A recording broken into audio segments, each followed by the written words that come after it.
Vamos dar início, boa noite a todos, vamos dar início ao nosso estudo, do livro Entre a Terra e o Céu. E hoje nós temos o capítulo 15, que tem como título Além do Sonho. Esse estudo, o estudo desse livro, que está contendo nesse livro, é a saga de uma família, É um triângulo amoroso de uma jovem e dois jovens, três, que no início do século XVIII, eles tiveram uma série de dificuldades em termos de relações e foram motivadas por crime, por suicídio. Consequentemente, a gente que não tem assim um conhecimento da doutrina espírita,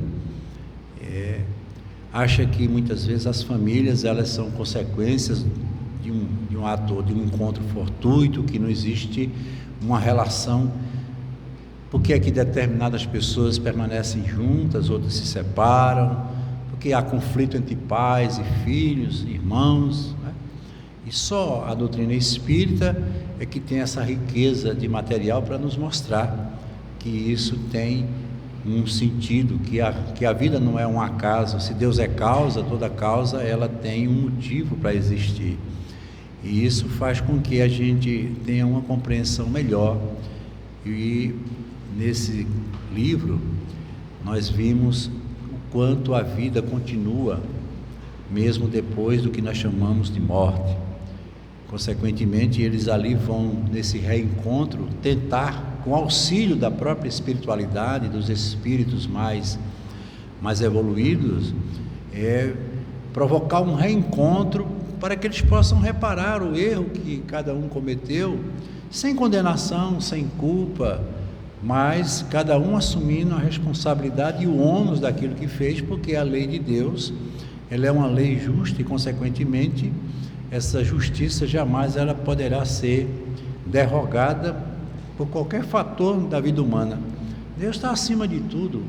Então, consequentemente, eles vão ter que entender que o momento é difícil, de muito conflito, mas o propósito e o objetivo é nobre, que é exatamente o reencontro dessas almas, desses espíritos, para numa nova proposta, uma nova experiência, mesmo em meios a tantas dificuldades e conflitos, eles se reajustarem e conseguirem se libertar das suas próprias culpas, que cada um carrega consigo uma culpa. Você vai ver que em algum momento ela vai dizer: olha, eu traí, mas eu sofri pelo que pratiquei, pela traição que eu cometi. E, consequentemente, você que se diz vítima, eu também fui vítima. Todos nós sabemos da parábola, A parábola tão famosa da mulher adúltera, Quando Jesus disse: se vocês acham que estão todos certos, que ninguém cometeu erro, atire a pedra. E todos se afastaram, porque a consciência não permitiu que eles fizessem isso. Mas só Jesus que tinha e tem o poder de tocar o coração dos homens, mesmo naquele instante, para fazer despertar uma coisa que muitas vezes a gente reluta em não querer que desperte, que são os nossos erros, as nossas culpas.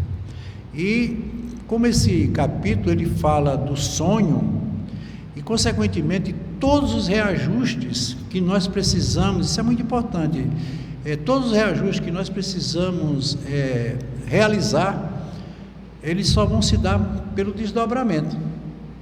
Porque na vida terrena, presa ao corpo físico, nós escondemos tudo. A gente esconde até o que a gente sente. A gente muitas vezes sorria sem estar sorrindo.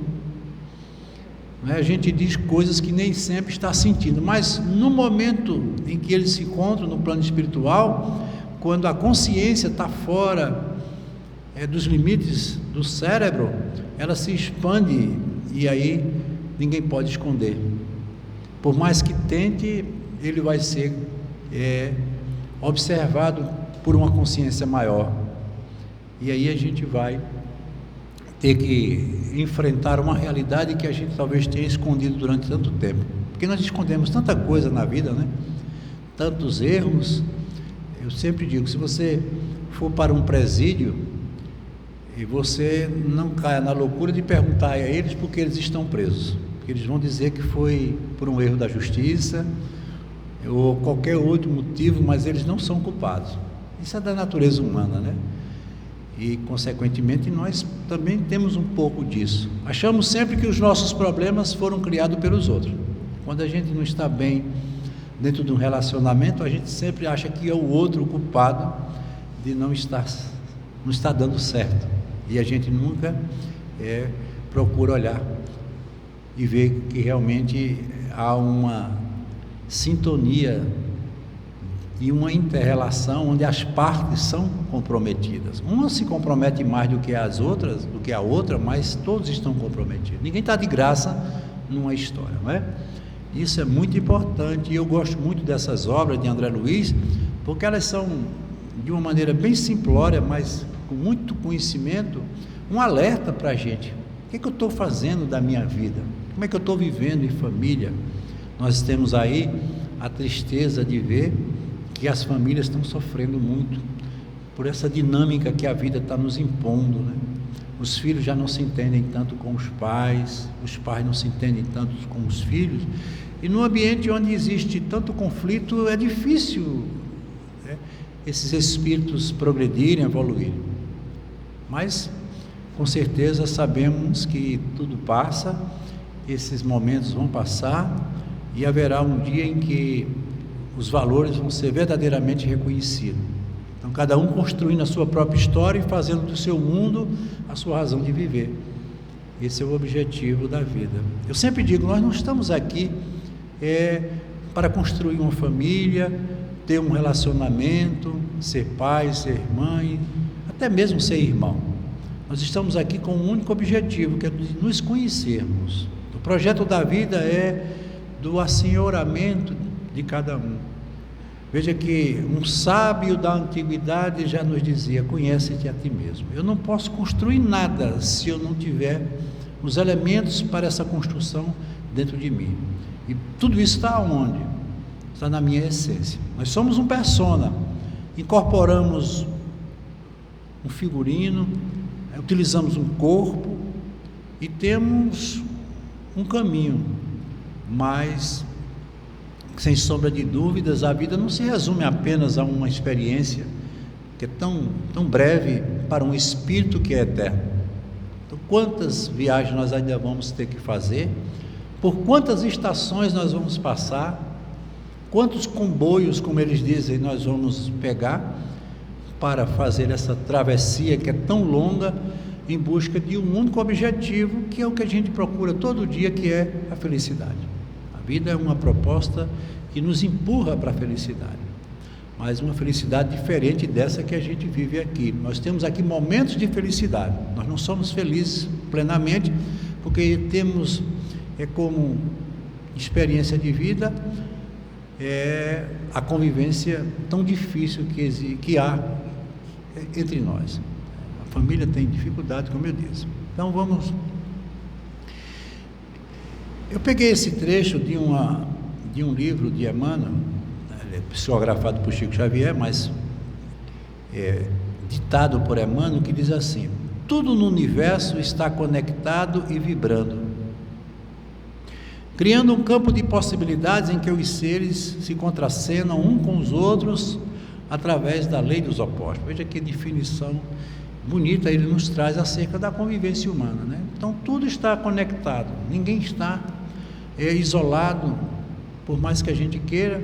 E a gente se lembra de uma passagem muito bonita de Jesus, como parábola, onde ele diz que não se sente nunca o pastor pleno de um rebanho se existir uma ovelha fora do rebanho.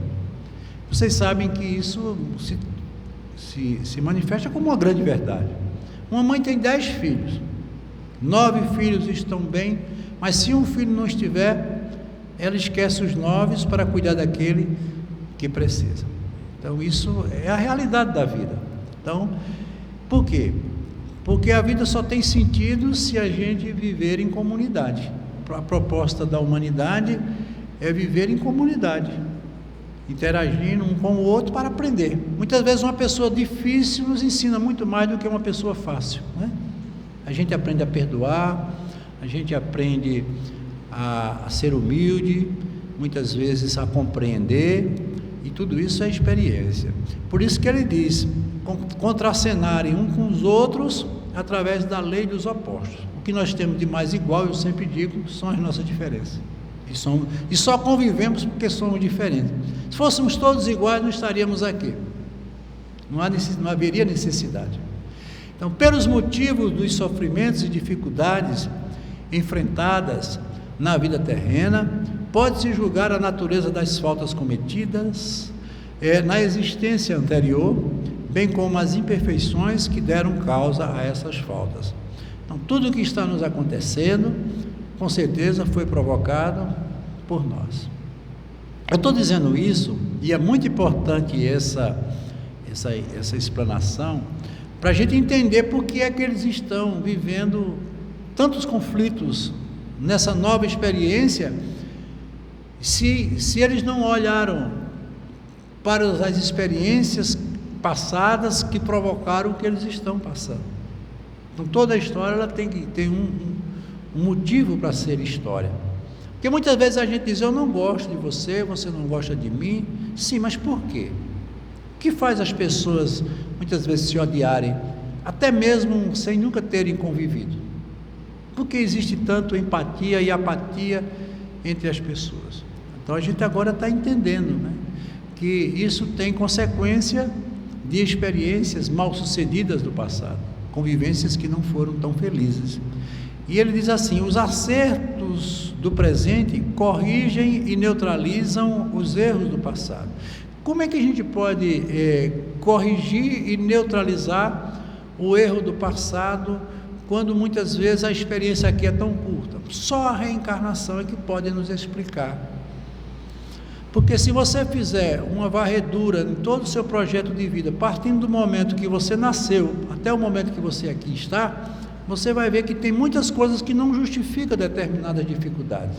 Tem pessoas que nascem num berço de ouro, têm uma vida muito bem dirigida, pais que têm o poder de orientar, estudam em escolas boas, enfim, tem todo um projeto que lhe dá o suporte necessário para ser uma pessoa do bem e feliz, e ela não é, ela é infeliz. Essa semana eu estive observando a quantidade de crianças depressivas. Como é que uma criança pode ser depressiva se a depressão é uma distonia ligada aos sentimentos, se ela ainda não tem seus sentimentos formados? Ela ainda não tem a condição de entender as suas emoções, mas ela traz isso como uma área demarcada de sua experiência anterior. Alguma coisa na vida dela ficou ali demarcado e ela não conseguiu ainda se desvencilhar. Vejam como é difícil os processos reencarnatórios. Mas eles não têm o propósito de fazer a pessoa sofrer. Não. É reparar erros. Como ele diz aqui, corrigir e neutralizar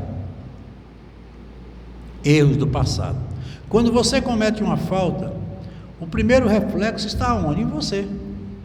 Todos os nossos erros estão em nós. Até os julgamentos que fazemos começam por nós.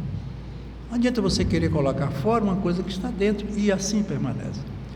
Então, um espírito dizia, olha o que ele afirma concluindo: eu tentei fugir de mim, mas aonde eu ia, lá eu estava. Um espírito dizendo. Então ele desencarnou, e nós vamos ver exatamente o que traduz todo esse nosso estudo. Por mais que eu quisesse me separar do meu passado, das minhas culpas, eu não conseguia. Isso deve ser muito difícil. Você imagine um espírito que desencarna cheio de faltas, de culpas. Como é que ele vai ficar no mundo espiritual? Porque aqui a gente ainda tem no dia a dia a condição de se separar um pouco das nossas preocupações, dos nossos aperreios. Trabalhamos, nos ocupamos, não é? Temos uma família, temos amigos, saímos, nos divertimos. E lá, ele preso unicamente àquela ideia. Deve ser uma coisa muito difícil, né?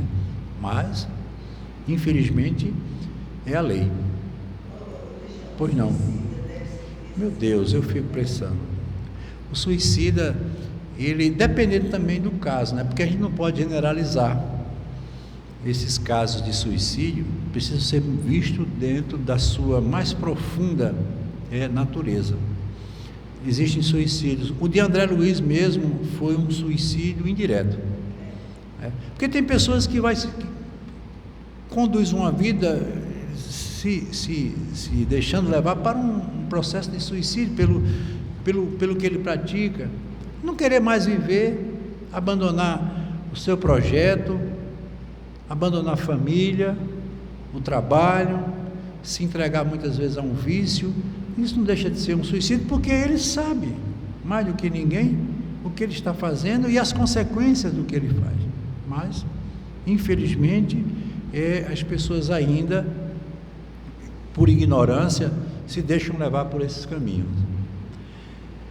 Mas foi bom você ter colocado o filme. E eu peço a vocês façam perguntas, gente. A gente está aqui estudando, nós não estamos aqui palestrando, não. E ele diz aqui, imagine uma fotografia. Como era uma fotografia? Vamos falar da fotografia antiga, né? Não a fotografia mais moderna, mas a fotografia que eles chamavam de digital. A digital é a fotografia, os retratos, né? Entendeu? E ele diz assim, coloca-se uma lente diante de uma quantidade de luz e sombra. Quando você aciona o diafragma de uma máquina fotográfica, se abre um campo para capturar a luz. O que é luz passa, o que é sombra fica. E ele faz exatamente uma alusão à forma como a gente percebe e pensa as coisas. A máquina que emite a luz registra um percentual dela e um pouco de sombra formando uma foto. Então, aonde a luz não consegue passar, ela ali fica e vai formar exatamente a imagem que a máquina consegue capturar. O espírito imortal, ele é um fotógrafo. Veja que alusão interessante ele faz. Cada gesto de bondade e de maldade, de equilíbrio e desequilíbrio, cada emoção luminosa ou sombria é registrado como uma fotografia no seu corpo espiritual. Veja que ele fala aqui exatamente do que vai ficando dentro de nós. Porque quando você vê uma pessoa, a primeira coisa que faz é fixar lá a imagem, né? Essa imagem ela vai para uma área do cérebro, que é o córtex occipital, e ali aquela imagem se forma. Mas você tem que criar uma história para essa imagem, e isso já é numa outra área do cérebro, que é do hipotálamo, quando você vai lidar com a libido, que são as emoções. Você vai, se for uma pessoa que você ame, você vai ver nela um sentimento de amor. Além de ter a imagem, tem esse sentimento. Mas eu pergunto a você, se eu vejo uma pessoa de manhã e expresso um sentimento por ela positivo, mas se à tarde eu a vejo e não expresso o mesmo sentimento, ela deixou de ser a imagem que foi? Não. Então a imagem permanece a mesma, mas a interpretação é diferente. Esses são os processos reencarnatórios. Muitas vezes a gente vê uma pessoa de um jeito, vê-la de outro, e a convivência é difícil porque esses processos eles são continuadamente modificados. Tem hora que a gente está de bem, tem hora que a gente está de mal, tem hora que a gente está alegre, tem hora que a gente está triste, e isso tudo é experiência que está se processando na vida de todos nós. E ele diz mais aqui, as crenças religiosas, na maioria, pregam um Deus entronado, julgando cada um de nós. A gente acha, e sempre ouviu dizer, que Deus vai julgar. E eu permaneço dizendo, Deus não julga ninguém. Uma pessoa que julga outra, ela está na mesma condição do outro. Só que ao invés dela ser vítima, ela é, como a gente costuma dizer, o carrasco. Então, jamais Deus se colocaria na condição dos homens. Por ele ser um ser onipresente, onipotente, onisciente, foi o que ele fez. Ele colocou na consciência de cada um de nós, segundo está lá no livro do Espírito, as suas leis. Quem vai nos julgar? através da essência divina, são as leis divinas. Contrariar as leis significa ser um contraventor e ter que pagar as penalidades da contravenção. Quem é que vai pagar? Eu. Como é que eu vou pagar? Da maneira que eu posso. Eu posso pagar um grande mal com um grande bem.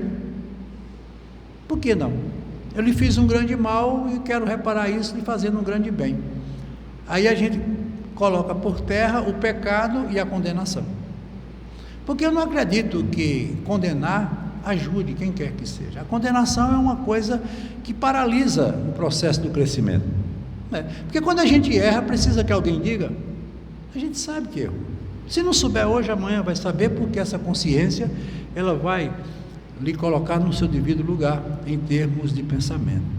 O que Deus faz, olha que coisa importante ele diz aqui, eu acho lindo essa expressão de Emmanuel. O que Deus faz é nos salvar de nós mesmos. Que coisa interessante, né? É a gente se encontrar, como eu disse, fazer essa avaliação. Eu vou ter que reconhecer que eu errei e não quero mais errar. Olha que coisa importante, né? Cada fotografia que você tira é uma energia que você concentra no seu campo eletromagnético mental.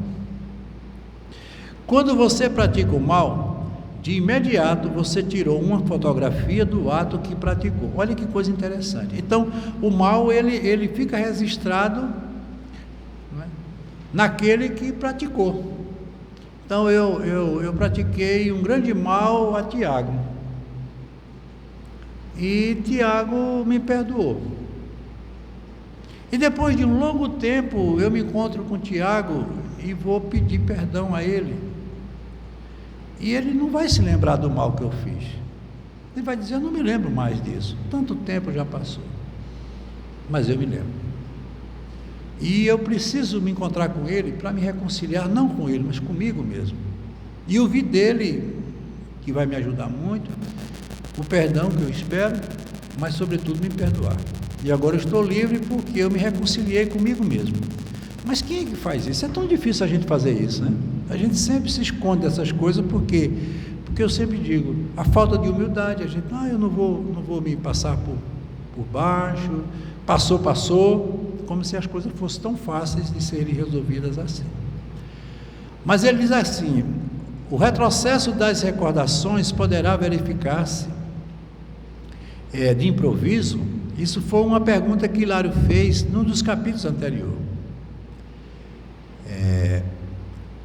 E aí o Clarencio responde, sem dúvida, a memória pode ser comparada à placa que ao influxo da luz guarda para sempre as imagens recolhidas pelo espírito no curso de intermináveis ou inumeráveis aprendizados dentro da vida. Ninguém pode fugir do seu passado. Não é que você tenha que viver o passado, mas ele serve como referência para a projeção e a construção do presente. Eu não posso, como eu sempre digo, fazer uma equação de segundo grau ou resolver uma equação de segundo grau se eu não souber as operações matemáticas. Então, cada existência de nossa alma, em determinada expressão de forma, é uma adição de experiências ou de experiência conservada em prodigioso arquivo de imagens que, se superpondo umas nas outras, jamais se confundem.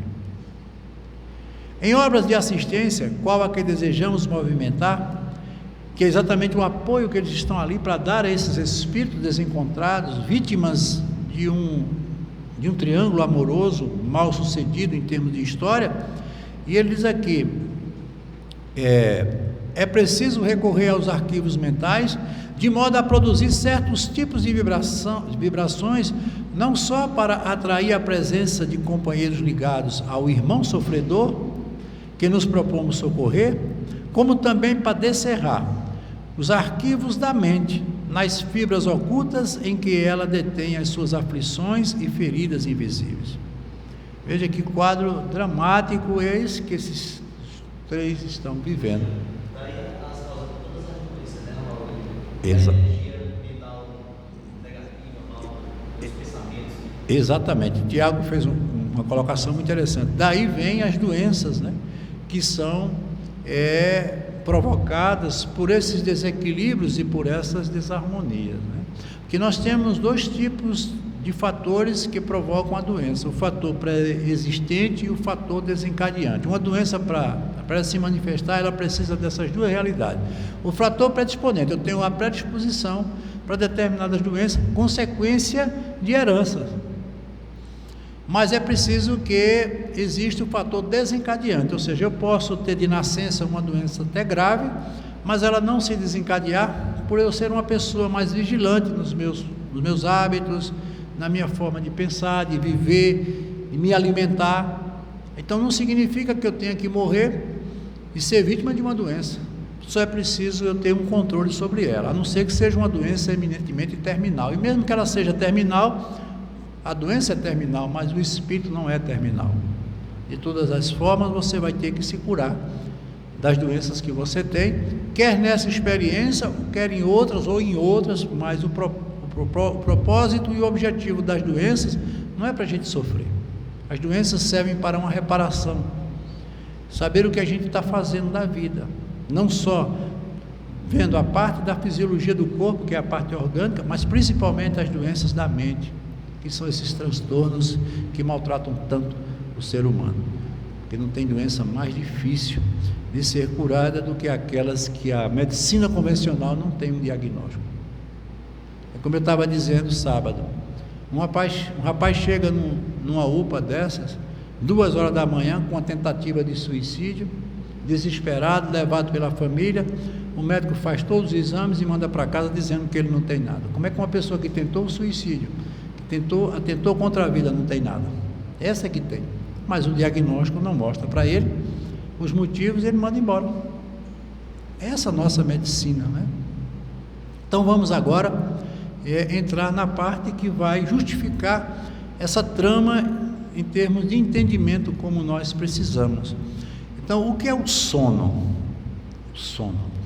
O sono é uma necessidade fisiológica, uma necessidade do corpo, né? Para que ele possa repousar. Mas o espírito não precisa do repouso. O espírito, por ser de natureza imaterial, ou de uma substância, ou de um elemento quintessenciado, ele não precisa, ele não tem, porque o nosso corpo ele é cronobiológico, é um corpo que começa a se decompor a partir do momento que ele é gerado.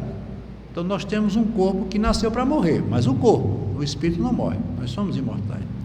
Então o espírito usa o descanso do corpo para entrar em contato com o mundo espiritual, que é exatamente no momento do desdobramento do sono.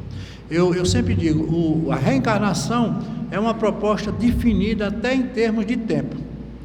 O espírito ele pede, ou ele tem direito a 1/3 do tempo dele aqui no mundo espiritual, que são as prováveis 8 horas de sono que nós precisamos. É como se ele dissesse: eu vou preso, ele vai ficar preso a um corpo físico, mas eu preciso de 1/3 desse tempo de liberdade provisória para visitar o meu verdadeiro mundo, que não é esse. Então, o sono, por isso que as pessoas dizem, um sono reparador, porque o sono, biologicamente falando, ele tem o poder de reorganizar o nosso corpo, porque o nosso corpo é um sistema homeostático, ele precisa de equilíbrio. Então a gente passa o dia todinho desorganizando ele, com os alimentos, a inércia, o estresse da vida. Isso provoca uma grande confusão dentro das estruturas celulares. E quando você repousa, elas vão se restabelecer de toda a agressão que nós provocamos, inclusive botando em dia o nosso sistema imunológico. Para quem não sabe, o nosso sistema imunológico, nossa defesa, ela é de natureza emocional. Os nossos anticorpos, eles são emocionais. Então, quando uma pessoa está estressada, desequilibrada, a imunologia cai muito, ela fica muito suscetível a doenças. Qualquer doencinha ela pega. Por quê? Porque a emoção negativa, ela provoca uma queda na estrutura imunológica. Então veja como é interessante a gente controlar e educar o pensamento. É muito importante. É a nossa maior dificuldade, porque o pensamento é uma onda que oscila, e para a gente manter isso dentro de um equilíbrio é muito difícil. Você falando do sono, eu lembrei de Chico, né? A quantidade de poucas horas, né? 3 horas.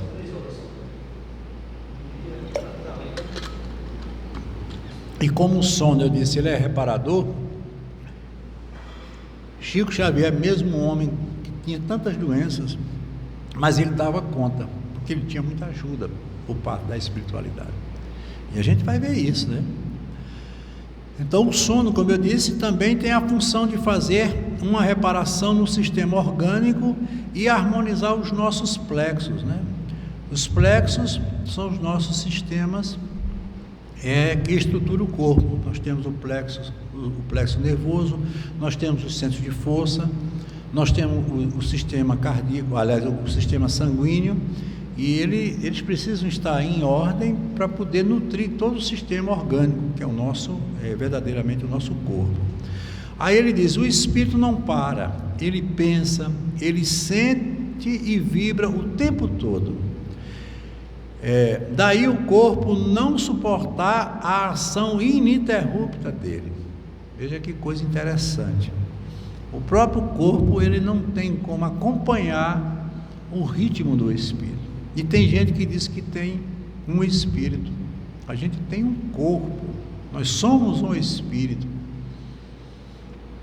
Quando o espírito volta ao corpo, os implementos orgânicos cerebrais, que é o nosso sistema cerebral, não tem possibilidade de percepção total da experiência vivida quando ele estava em contato com o mundo espiritual. Aí é quando a gente comentou agora há pouco, não se lembrar dos seus sonhos.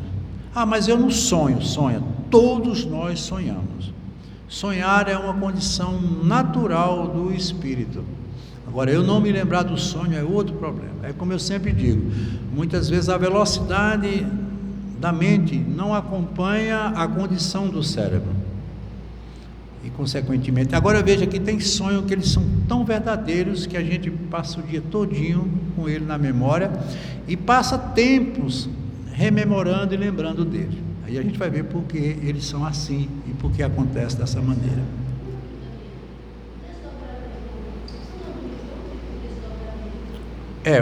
O sonambulismo é um estado de transe. É um transe natural, sem ser induzido.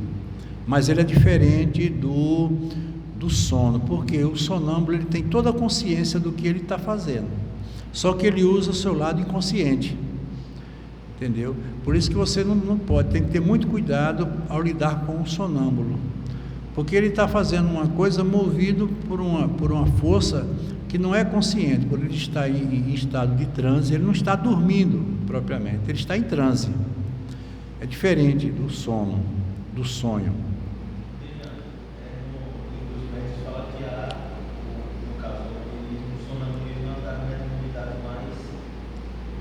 Aflorada, e menos explorada. Porque ele tem consciência de tudo que ele está, só que ele está usando uma área que não é ativa, que é a área do consciente. É como se ele se transferisse de uma realidade para outra e permanecesse sendo ele. Isso.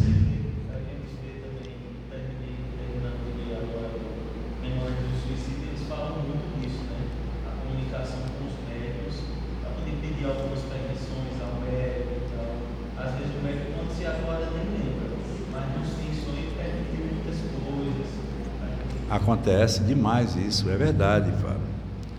Então vamos falar do sonho. O que é um sonho? Quando o corpo repousa, há uma baixa frequência mental. O que significa essa baixa frequência? Porque a mente ela trabalha por ondas. Essas ondas, elas muitas vezes no dia a dia elas são ondas intensas. Elas são ondas de pouca amplitude e de alta frequência quando nós estamos na intensidade das atividades do dia. Quando a gente começa a entrar em estado de sono, essas ondas elas vão perdendo essa frequência e vão se ampliando. Consequentemente, é o que eles chamam de expandir a mente. Isso acontece tanto mentalmente como fisiologicamente. E o organismo, o cérebro começa a produzir a melatonina, que é um hormônio que dá uma sensação de calma, por ser de natureza tranquilizante. É uma espécie de um anestésico natural. E aí ele aos poucos vai anulando a sua capacidade perceptiva e sensitiva, que ele utiliza através do córtex frontal, que é o que nós estamos utilizando aqui agora, e aí começa a operar a outra área, que é a área do subconsciente. E aí ele vai aos poucos se desligando do corpo físico. Aí é quando há a emancipação do espírito com relação ao corpo de natureza temporária, que só pode ser definitivo no caso da morte. Para isso, é necessário que haja o rompimento desse cordão fluídico que nós temos, que liga o corpo físico ao corpo espiritual. O espírito tem mais condições de exercer seus dons quando ele está em sonho do que em vigília. Porque em vigília é o que nós estamos aqui agora. Nós estamos muito mais presos à condição física, ao corpo, do que ao lado, ao aspecto espiritual. Tem lembrança do passado e algumas vezes a previsão do futuro, e adquire maior capacidade de se comunicar com outros espíritos. Veja que toda essa narrativa que nós estamos estudando nesse livro, entre a terra e o céu, veja que o próprio título está dizendo, entre duas dimensões, a dimensão nossa e a dimensão espiritual, consequentemente, ela está ligada a essas frequências mentais. Lá tudo é mais fluídico, tudo lá é menos matéria, aqui nós somos mais matéria, há uma estrutura mais arrojada, mais densa, mais bruta, em termos de constituição material. Então é muito difícil a gente se libertar disso, porque é a própria proposta da vida. Nós somos muito mais o corpo do que o espírito, isso é verdade, não é? Então a gente precisa aprender muito com isso. Então nós temos 3 tipos de sonhos. Nós vamos agora abordar eles de maneira bem subjetiva, não vamos entrar em muitos detalhes, porque a gente tem um capítulo para estudar. Vamos lá. Então nós temos o primeiro sonho, que é o sonho fisiológico, ou seja, um sonho eminentemente do cérebro, do corpo físico. E ele diz assim: são formados por descargas elétricas que ocorrem na base do córtex cerebral, formando imagens sem muito sentido, por serem de natureza aleatória. O nosso córtex cerebral é formado por uma rede de mais de 100 bilhões de células nervosas, que são os neurônios, mergulhadas em uma substância neuroquímica. Os dendritos, que são as terminações nervosas desses neurônios, emitem impulsos elétricos, que eles chamam de sinapses. Então, por isso que eu digo, pensar envolve 2 coisas: energia e reações químicas. Os impulsos elétricos são de natureza provocadas por esses dendritos, que são esses impulsos formados através da força do pensamento, e os neurotransmissores são as substâncias que vão nutrir e manter essas células ligadas umas às outras, formando todo o campo mental, que é o nosso pensamento, em forma dinâmica. Então, eles emitem